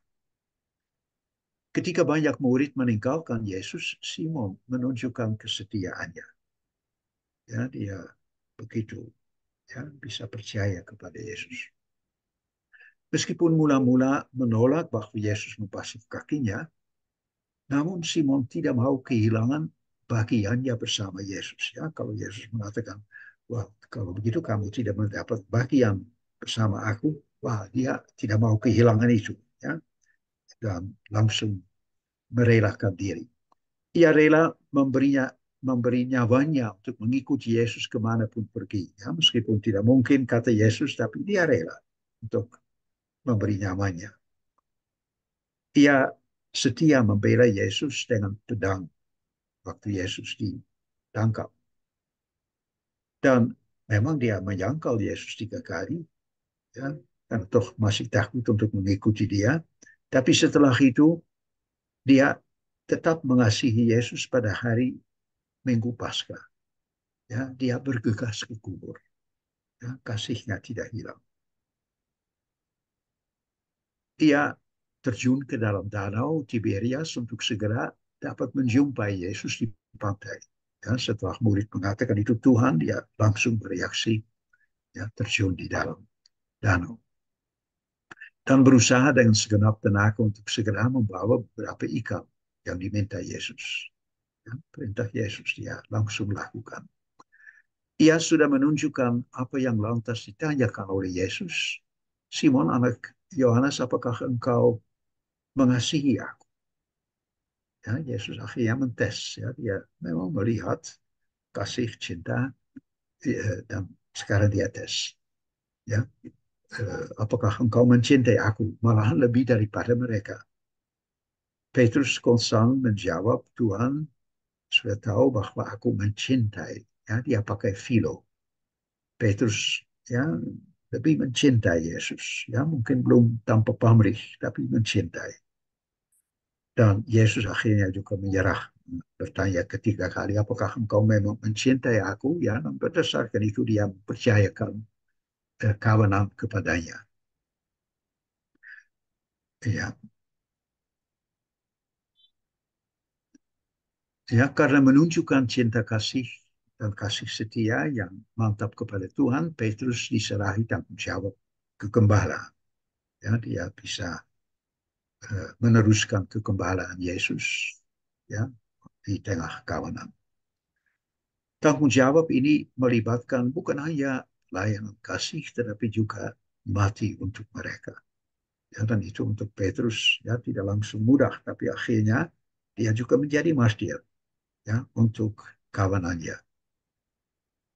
Ya, sama seperti dilakukan oleh sang gembala. Dengan demikian keinginan Simon untuk mengikuti Yesus dan memberikan nyawanya baginya akan akhirnya digenapi ya melalui pelayanan pastoralnya yang membawanya kepada kemartiran. Kita bisa simpulkan bila Yohanes adalah murid yang dikasihi Yesus, Simon Petrus adalah murid yang lebih jelas mengasihi Yesus. Ya, pada Yohanes itu juga nampak, tapi itu menjadi ciri Simon ya dengan ya segala spontanitas emosi dia sungguh mengasihi Yesus. Maria Magdalena ya tidak dikatakan bahwa dia mencintai Yesus kata dipakai, tapi dia memperlihatkannya dengan hadir di Golgota minggu Paskah, dia yang pertama dikubur. Ya, dia waktu melihat kubur tidak ada, dia merasa wah diambil ya, dia kehilangan, merasa kehilangan ya, kembali lagi menangis ya, dan mengenal Yesus pada waktu Yesus mengucapkan namanya ya, itu juga menggambarkan ya, tanpa pakai kata itu menggambarkan eh, kasihnya untuk Yesus ya.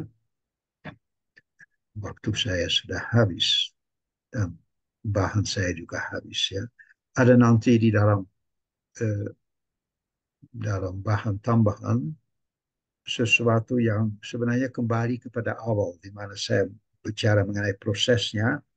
Di sini saya kembali mengalami prosesnya bukan pertama-tama dari kisah Injil, tapi lebih dari jemaat ya, bagaimana jemaat berkembang, bisa dibaca sendiri. Saya kira cukup mengenai temanya, cukup sampai di sini. Saya akan menghilangkan share-nya. Oke, Baik, baik, saya kembalikan ya. baik. Terima kasih Romo Martin yang sudah menyampaikan materi tentang mengenal murid yang dikasih Yesus dalam Injil Yohanes. Baik Romo dan para suster serta frater dan Bapak Ibu yang terkasih, kita akan masuk pada sesi tanya jawab. Pada Bapak Ibu suster yang ingin bertanya, silakan raise hand atau boleh bertanya melalui room chat. Saya persilahkan. Adakah yang sudah siap dengan pertanyaannya?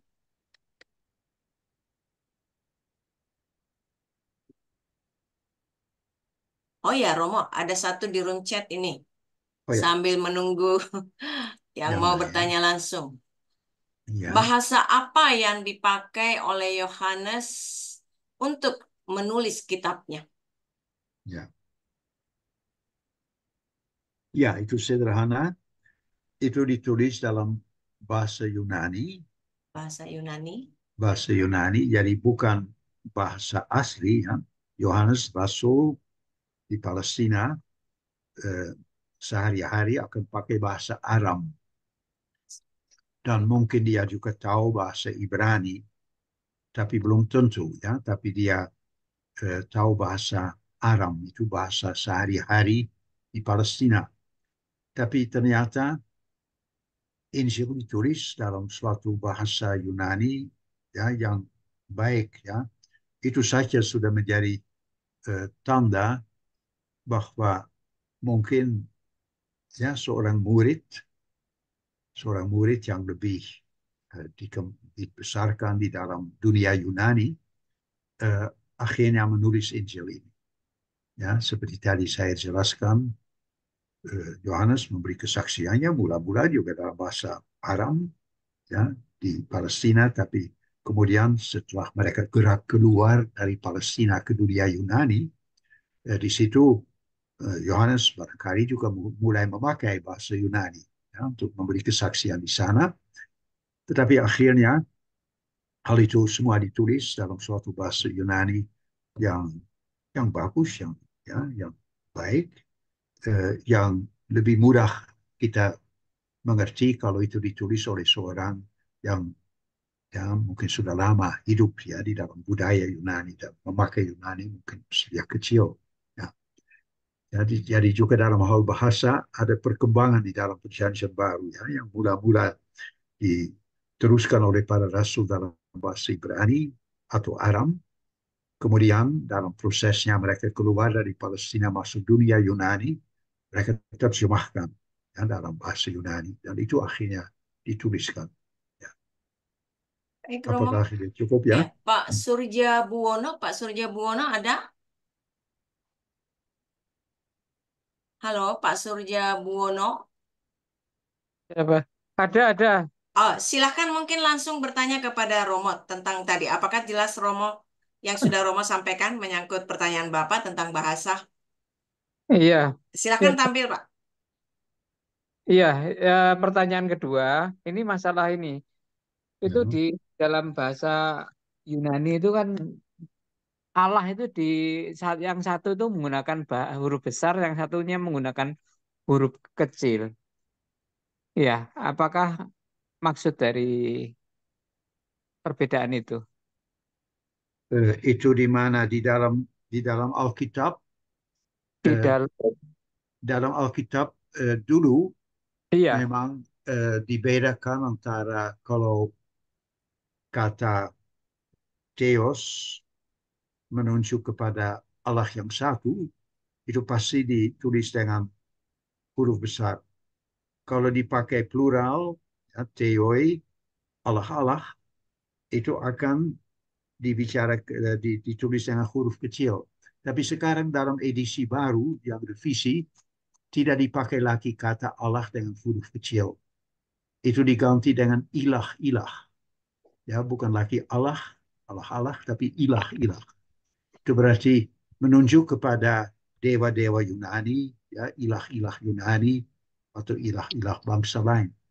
Jadi perbedaan antara Allah, ya, yang dalam bahasa Arab sebenarnya dari al-ilah, ya, sang sang ilah, ya, itu Allah, itu tidak bisa dipakai untuk dalam plural untuk dewa-dewa. Ya, sekarang diubah menjadi ilah-ilah, ya, supaya kita tidak campurkan eh, keduanya. itu membaca itu. Bagaimana Pak Surja? Sudah? Iya, iya, Sudah iya. jelas, Pak? Terus yang satu lagi masalah ini waktu eh, Thomas menyujukkan tangan ke lambung Yesus, dia Ya, kan bilang, apa namanya? Ya Tuhanku dan Allahku. ya, ya, Ini apakah maksudnya itu untuk mengonfirmasi bahwa benar bahwa Yesus itu adalah Tuhan dan Allah itu sendiri. Ini bukti kealahan Yesus yang ya, bisa. ya. Ya, terus itu salah satu dari beberapa teks dalam Perjanjian Baru, ya, di mana Yesus tidak hanya disebutkan Tuhan, kata Tuhan untuk dia itu sangat tersebar ya dalam Injil, dalam semua surat Tuhan Yesus Kristus, tapi hanya beberapa kali dan khususnya dalam Injil Yohanes, baik pada awal eh, ya dikatakan firman itu ada pada awalnya bersama Allah dan firman itu adalah Allah, ya, pada awal Injil sudah dikatakan, dan pada akhir melalui pengakuan Thomas, ya Tuhanku dan Allahku, ya. Di situ paling eksplisit ya bahwa pengakuan Injil ini eh, ya mengakui Yesus ya baik kealahannya, ya, selain tetap juga kemanusiaannya, ya. Dan itu satu tantangan di dalam jemaat Yohanes, ya, karena dari surat-surat kita tahu ada sebagian yang mulai hanya melihat kealahan Yesus, ya, dan mulai tidak lagi ya meyakini bahwa dia sungguh menjadi manusia, ya, dan itu satu kelompok yang lama kelamaan meninggalkan jemaat Yohanes. Iya, Romo. Karena jemaat Yohanes ya mempertahankan bahwa kemanusiaan ya tetap harus dipertahankan, ya, bukan Iya. hanya. Jadi Hmm. dalam Injil itu memang ya mengakui eksplisit, paling eksplisit bahwa Yesus manusia adalah Allah. Ya. Hmm. Iya. Terima kasih, Romo. Ya.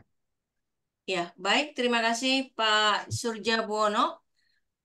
Ada yang raise hand. Saya persilakan kepada Pak Yudhistira. Silakan Pak.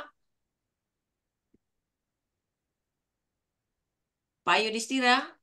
Oh ya, Ya. Pak Yudis. Suaranya nggak ada, Bu. Ya, Oh ada ya, ya. Pak. Ada ya. Oke. Silakan Ya, Pak. terima kasih Bu Wati. Selamat malam. Malam Selamat malam Pak. Romo. Selamat malam. Ini cuma diskusi aja, Romo sharing.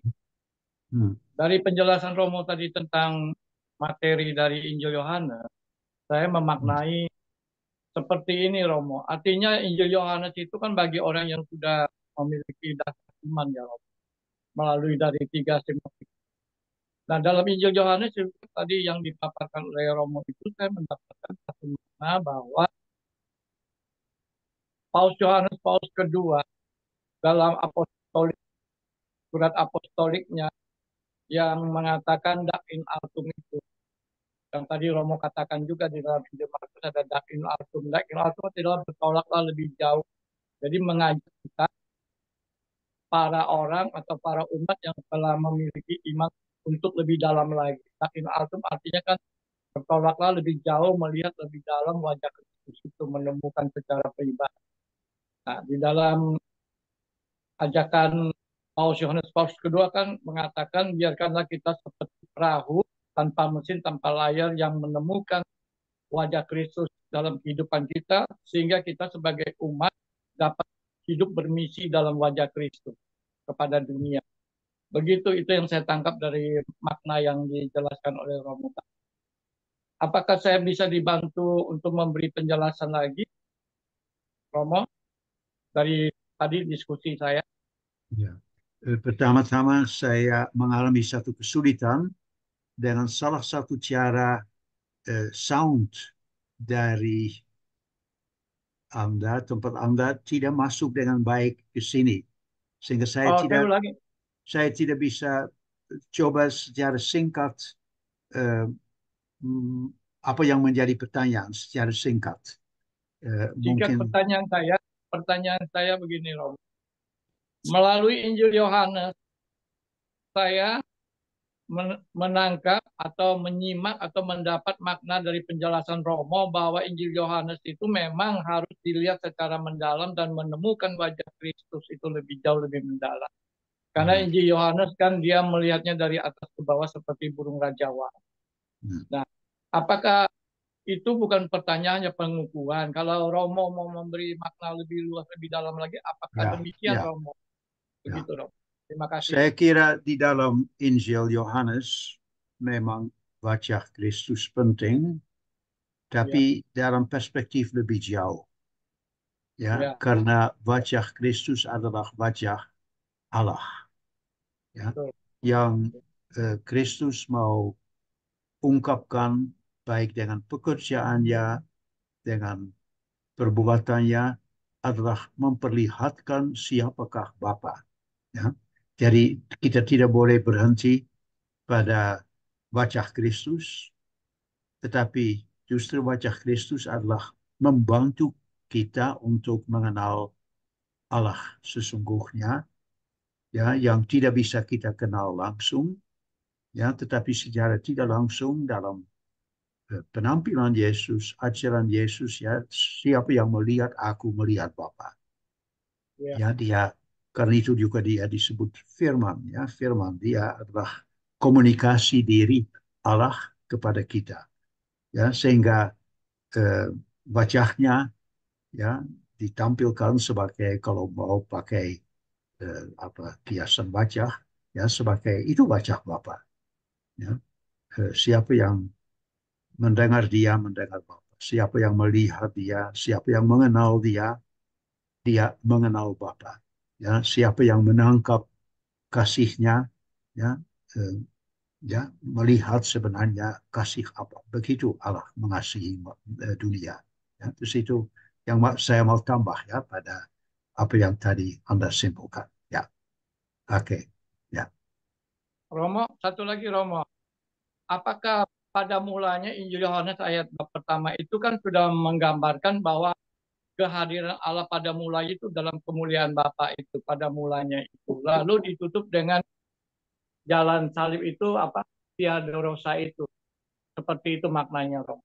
Yesus diturunkan dari salib lalu dipangkukan kepada Bunda Maria. Itu kan bagian dari perjalanan sejarah iman kekatolikan kita ya.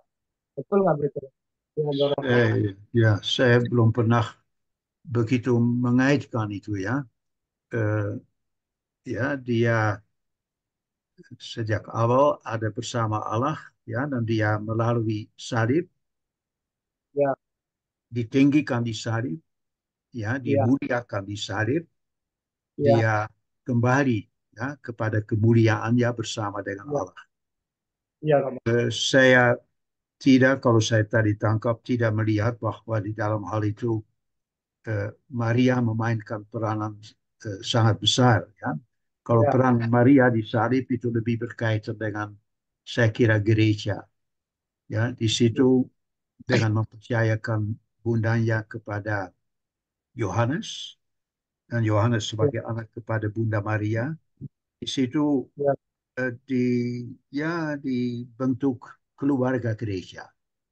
iya, Ya. Romo.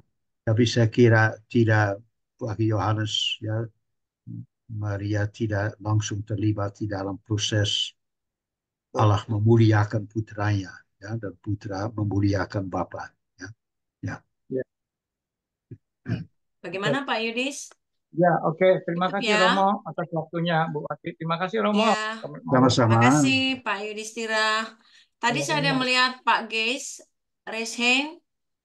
Pak Geis? Oh ya, Ya. silakan Pak Geis. Oke, makasih Bu Wati. Selamat malam Ya, Romo, Martin. Selamat malam, Ya, Pak. eh, tadi Romo mengatakan Injil Yohanes ini adalah bisa dikatakan juga Injil cinta kasih.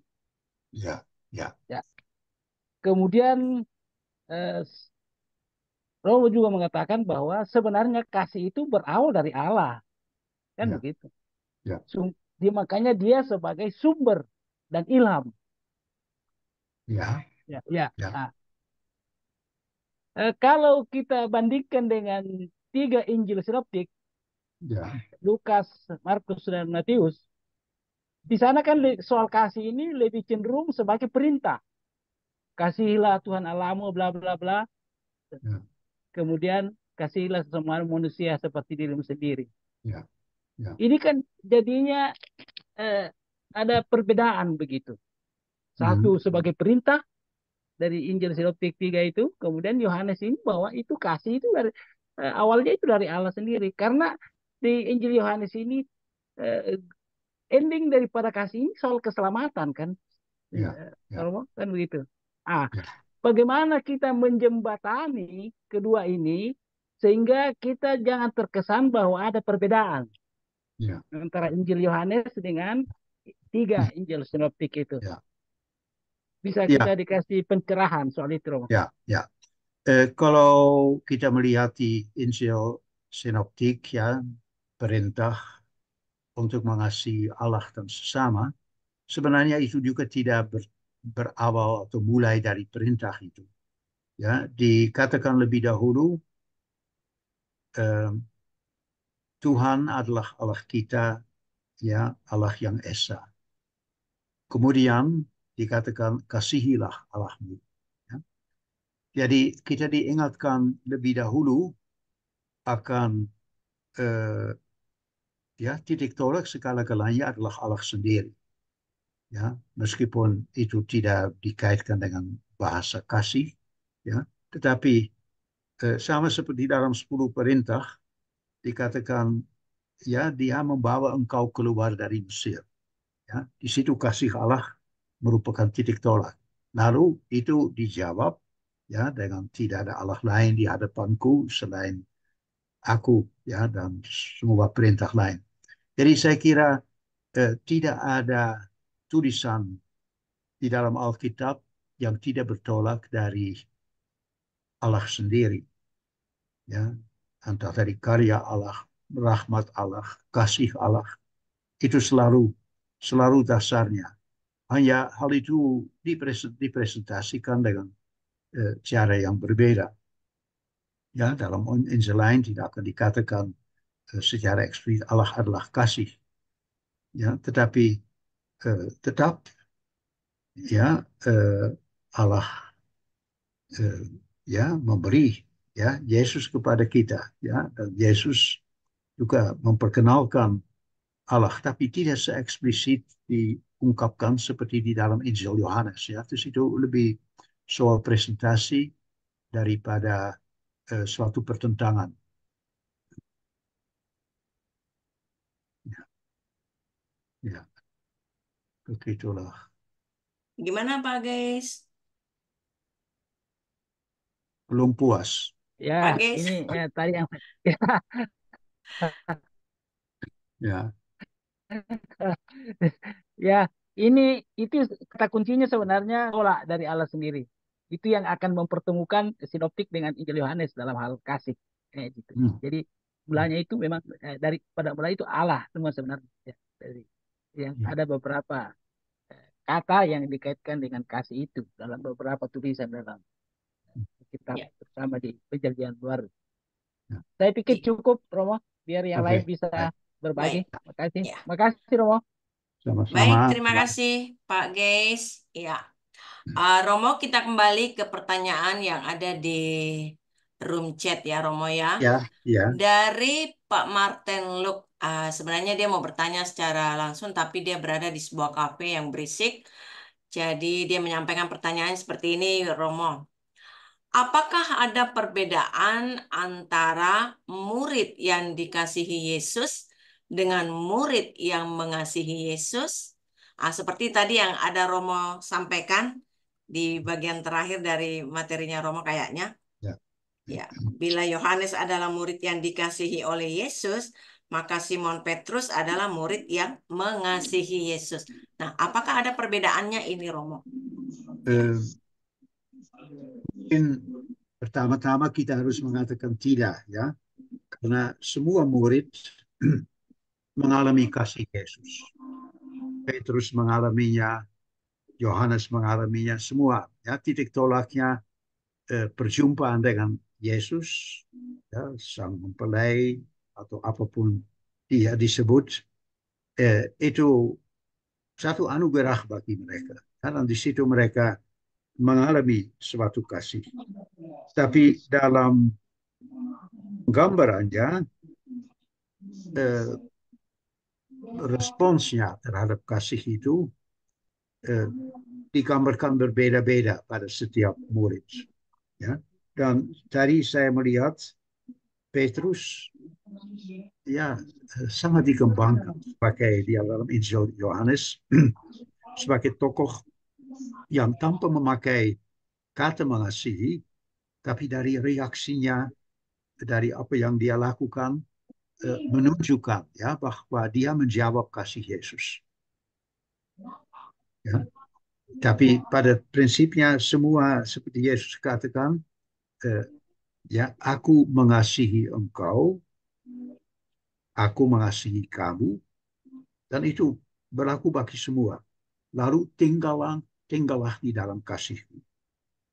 Ya, dan tinggal dalam kasih itu menjawab kasih itu.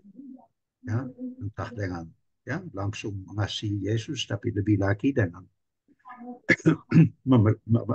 apa, menaati perintah yang baru untuk saling mengasihi seperti dia mengasihi. Tapi tidak boleh kita mempertentangkan antara seorang murid yang dikasihi dan yang lain yang mengasihi. Ya, orang tidak mungkin mengasihi tanpa dikasihi dulu. Ya, dan kasih oleh ya dikasih oleh Allah melalui Yesus, melalui orang tuanya, itu titik tolak selalu. Ya, dan kalau itu tidak ada, akan sangat sulit untuk mengasihi. Ya. Tapi dalam mengasihi, ya mungkin apa tokoh yang lain lebih mudah kita melihat kasihnya daripada tokoh lain yang tidak begitu ekspresif, ya. Dan itu saya kira pada Petrus sangat nampak, ya, betapa dia mengasihi Yesus, mencintai Yesus, ya. Dia sendiri mengatakan mencintai Yesus. Ya. Ya. Sudah, Romo? Ya, ya, ya. Ya. Ada tanggapan dari yang bertanya tadi. Terima kasih, Romo. Beliau sudah mengerti. Ya. Masih ada yang raise hand? Masih ada satu pertanyaan lagi, Romo. Oke. Dari Pak Oki. Pak Oki atau Ibu Oki ya? Oki. Oke. Pertanyaannya seperti ini, Romo. Jadi murid yang dikasihi menurut Injil Yohanes adalah Lazarus atau Yohanes sendiri? Ya, barangkali Ibu menyebut atau Pak atau Ibu Oki menyebut Lazarus karena di dalam satu catatan kaki saya mengatakan orang yang mengira itu bukan Yohanes, mereka tentu harus menyebut orang lain. Dan di situ kita melihat bahwa banyak nama lain muncul. Ya, Yakobus, Lazarus, lain lagi. Tapi bagi saya itu tidak begitu masuk akal. Ya. Lazarus sepertinya tidak hadir pada perjamuan terakhir. Ya, semua yang lain kecuali kalau disebutkan ya seorang rasul, ya dia pasti hadir. Tapi murid yang dikasih Tuhan minimal seorang dari ke-12 rasul, ya, dari kehadirannya pada perjamuan, dan karena dia menemani Petrus, ya, juga karena nama Yohanes tidak disebut, sudah diganti rupanya dengan istilah ini, kita harus mengatakan itu Yohanes. Saya mengatakan itu, ya, dan juga saya kira banyak orang yang tetap akan mengatakan itu Yohanes anak Zebedeus, ya, yang kita kenal sebagai Yohanes. Sehingga bagi saya nama yang lain yang disebut dalam catatan kaki lupa saja, ya mungkin, ya. Ya. Baik, Romo. Berarti murid yang dikasih di dalam Injil Yohanes ini adalah Yohanes itu sendiri ya, Romo ya? Ya, saya kira itu yang paling aman, ya, paling meyakinkan bagi saya dari data yang ada, paling meyakinkan. Ya. Baik, Romo. Satu lagi, masih ada pertanyaan lagi, Romo, dari Pak Martel tadi. Apakah untuk menjadi murid yang dikasihi Yesus, kita terlebih dahulu harus mengasihi Yesus? Atau kita sebenarnya sudah menerima kasih Yesus, dan sebagai tanggapan dari kita, maka kita harus mengasihi Yesus. Ya, ya, selalu yang terakhir, ya, bahwa orang harus mendapat pengalaman dikasihi Yesus.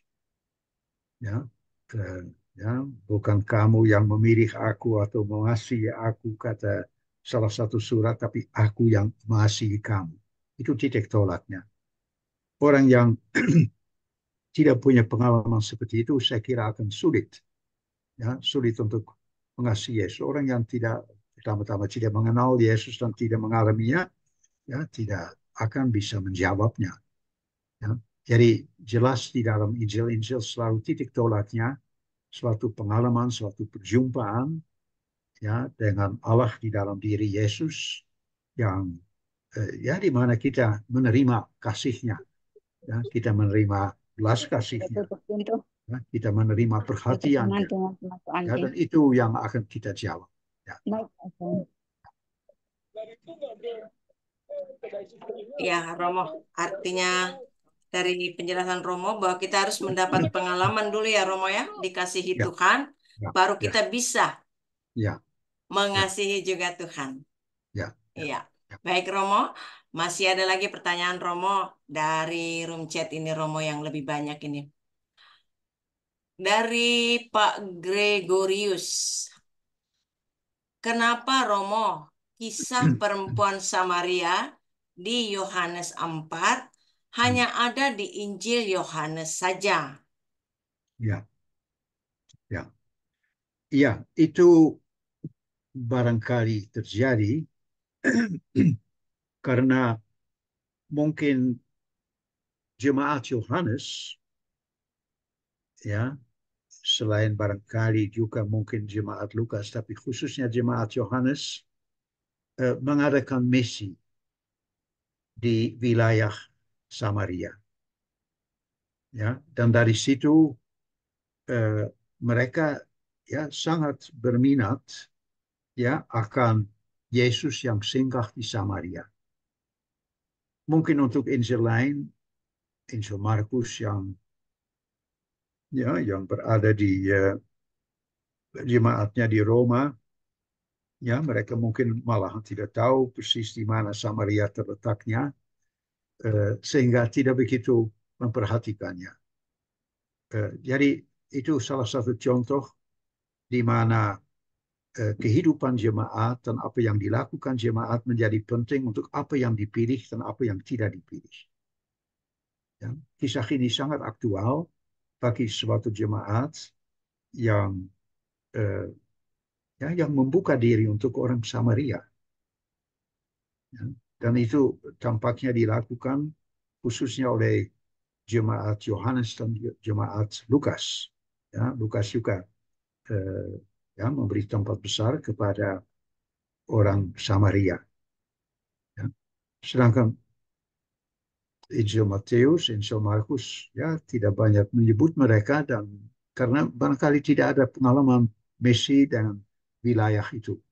Jadi dalam perkembangan Injil, apa yang menjadi aktual, apa yang menjadi pengalaman satu jemaat sangat penting untuk apa yang dipilih dan apa yang karena tentu begitu banyak hal bisa diceritakan, ya begitu banyak kenangan, tapi ada yang aktual dan itu dikembangkan.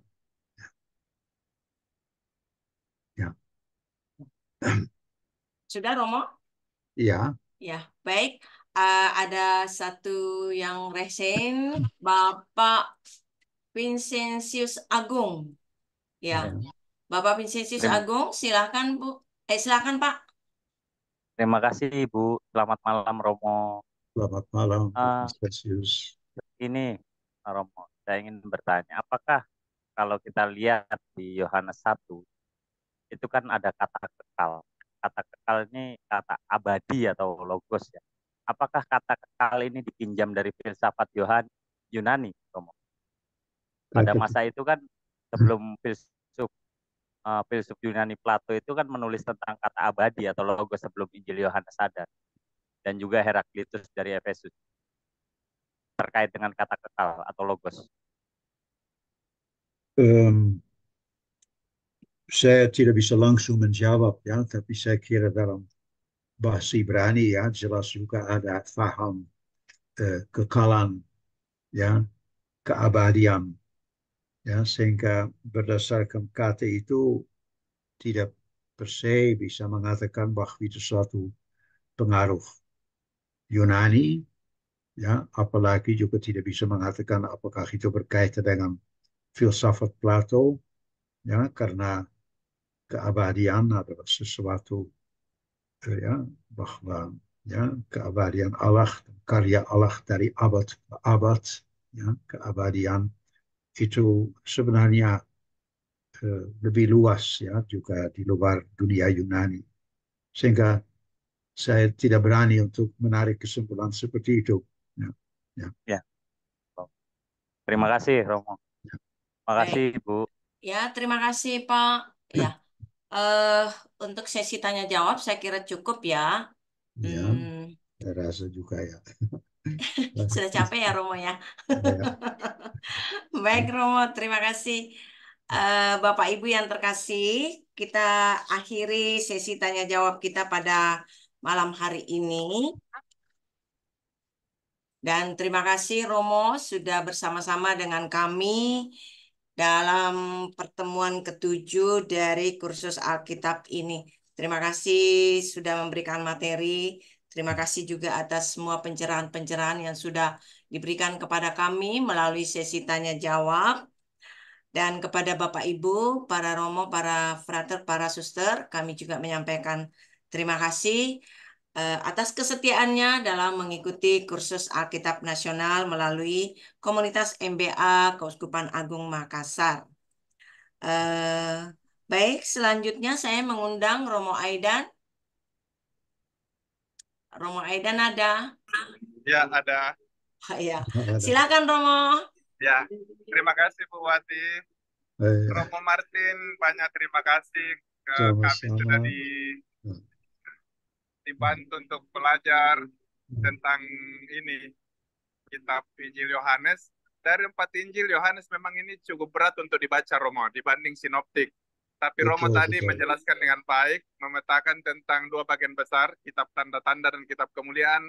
Itu kemudian membuat kita mudah untuk membaca Injil Yohanes yang sangat kaya, sangat dalam, dan sangat indah untuk dibaca untuk memahami Yesus Kristus. Karena itu banyak terima kasih Romo. Semoga Romo sehat selalu dan selalu membantu kami untuk belajar kitab suci, semakin mencintai sabda Allah. Grazie di cuore Romo. Terima kasih. Terima kasih. Ya. Baik, terima kasih Romo Aidan. Sama-sama Bu Ati.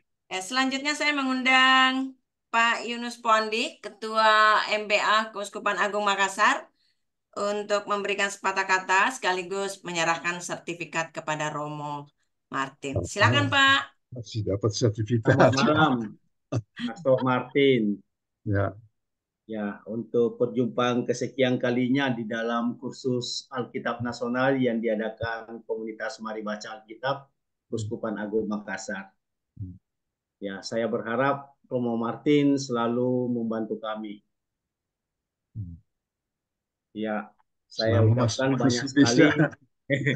Saya ucapkan banyak terima kasih atas partisipasi dan dukungannya Romo Martin, dan atas bantuannya selalu mau menjadi narasumber di dalam kursus Alkitab Nasional yang diadakan komunitas Mari Baca Alkitab, Romo.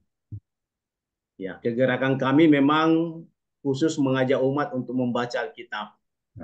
Makanya kami mengadakan kursus ini supaya lebih memahami lagi apa yang kami baca.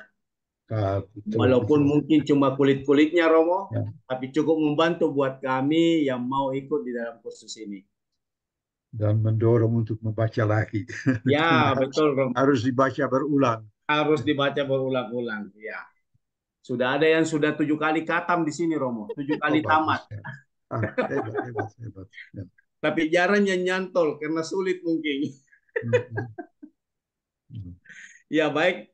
Terima kasih sekali lagi saya ucapkan, dan nanti kami akan adakan lagi kursus-kursus berikutnya. Jangan putus apa. Kami minta supaya Romo Martin selalu mau membantu kami di dalam pengajaran kursus berikutnya. Hanya saya tidak punya keahlian di dunia ini ya. Ya, ya menjadi semakin serak. Iya, Romo. Ya. Sepanjang kami doakan Romo Martin bisa sehat terus sehingga bisa membantu kami untuk kursus-kursus selanjutnya. Ya, terima kasih Romo, dan ini kenang-kenangan dari kami komunitas Mari Baca Alkitab. Dipersilakan multimedia memberikan sertifikatnya.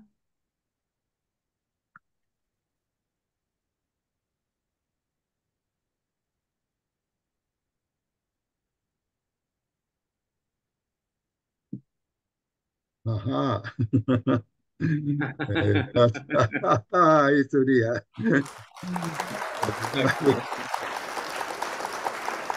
Terima kasih ya.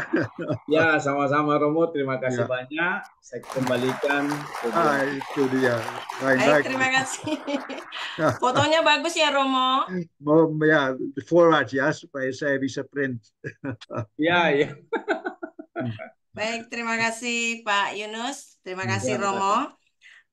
Sebelum kita masuk dalam sesi berikutnya, foto bersama, saya akan menyampaikan beberapa pengumuman kepada Romo, Bapak Ibu, para suster, dan kita semua para peserta kursus Alkitab ini. Minggu depan kita akan masuk pada sesi yang ke-8, yaitu sesi terakhir. Namun ada perubahan waktu, ya Bapak Ibu. Kita selama ini selalu setiap hari Selasa, namun karena satu dan lain hal, untuk pertemuan kita yang terakhir akan dilaksanakan di hari Rabu. Hari Rabu tanggal 26, jadi kita mundur satu hari. Di waktu yang sama, hanya harinya saja yang berubah. Hari Rabu tanggal 26 Juni. Bersama dengan Romo Bobby, ya, bersama dengan Romo Bobby. Kita akan bersama-sama dengan beliau pada hari Rabu tanggal 26 Juni. Ya. Kemudian Bapak Ibu yang terkasih, nanti pada saat selesai doa penutup, kami ada membuka sesi diskusi. Kami mengharapkan partisipasi dari Bapak Ibu untuk berdiskusi bersama dengan panitia. Mungkin ada hal-hal yang ingin disampaikan atau didiskusikan menyangkut tentang kursus Alkitab Nasional Modul D ini, mulai dari pertemuan pertama sampai pada pertemuan yang ke-6. Sekiranya ada hal-hal yang perlu didiskusikan, silakan Bapak Ibu, Suster, dan Romo untuk nanti tetap tinggal bersama dengan kami untuk kita bersama-sama berdiskusi. Baik, selanjutnya kita akan masuk pada sesi foto bersama. Silakan Pak David. Multimedia. Baik, Bapak Ibu, mohon kesediaannya untuk open cam supaya bisa kelihatan semua. Tak tolong untuk open cam ya, karena nanti kalau tidak nyalakan ini videonya nanti tidak kelihatan. Boleh pakai jempol enggak ini? Pakai jempol? Boleh nggak gini? Boleh. Pakai jempol juga boleh. Oke, kita mulai ya. Di sini ada 4 slide. Harap bersabar. Oke, mari kita mulai. Nah, screen pertama. Tahan dulu. Lalu slide screen yang kedua.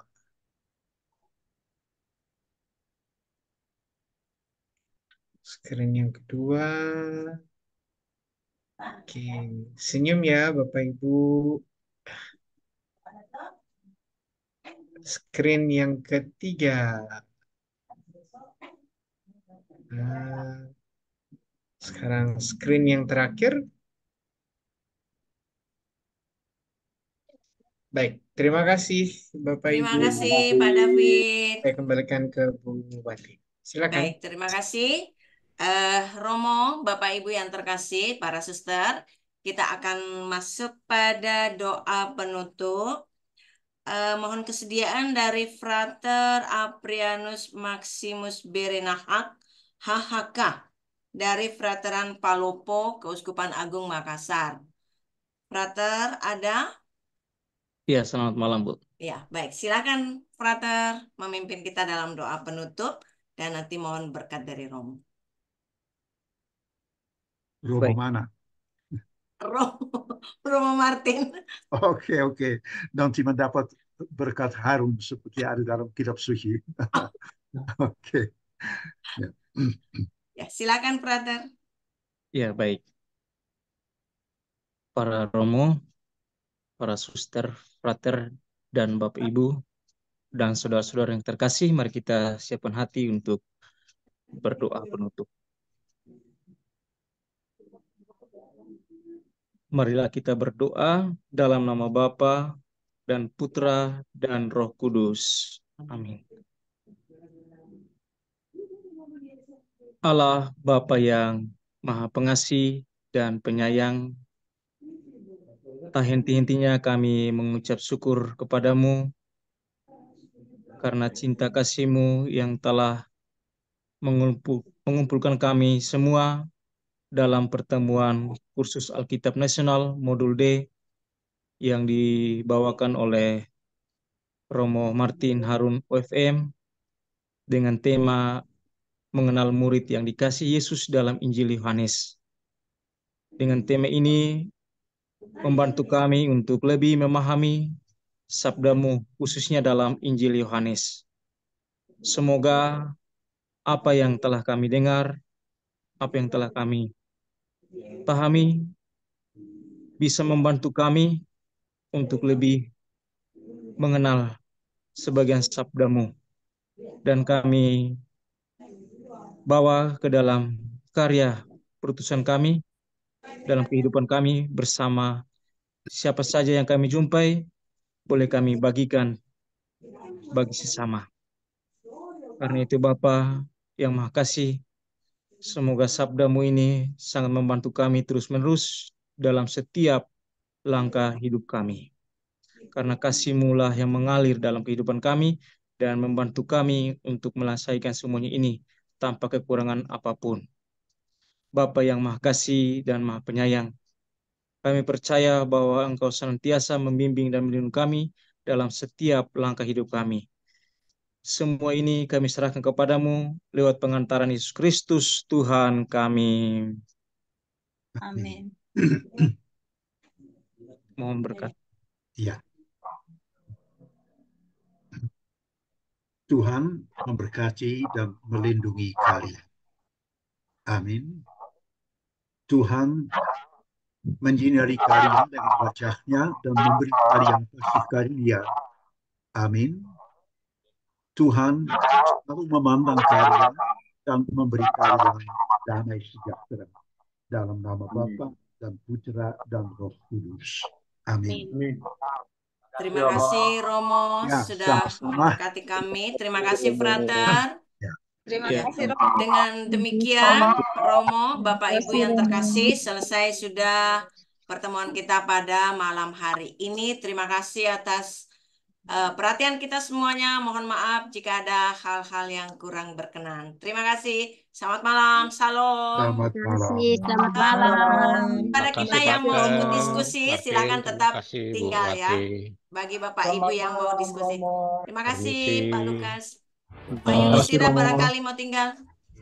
Iya, iya. Saya Ada lagi kopi ya, Bu? ngomong. Ada kopi ya, Bu? Ada Pak, kopi atau teh ada.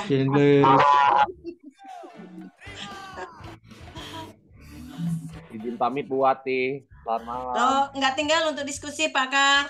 Oh, kebetulan ini lagi pilek berat ini. Oh ya, silakan istirahat. Terima kasih. Tapi ya nggak apa-apa deh, mungkin ikut sebentar dipaksakan, bikin dipaksakan. Makasih. Cuma mungkin sebentar saja Bu Wati, nggak terlalu lama.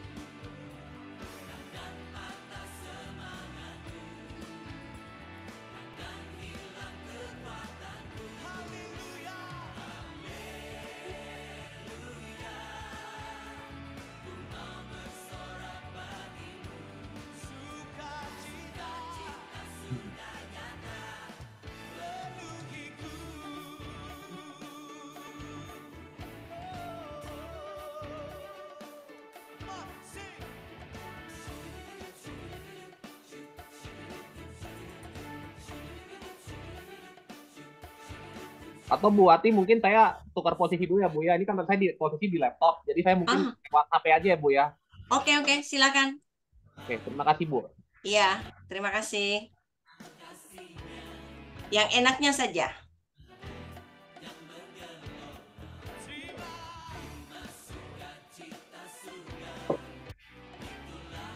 Pak Ketua, kita siap?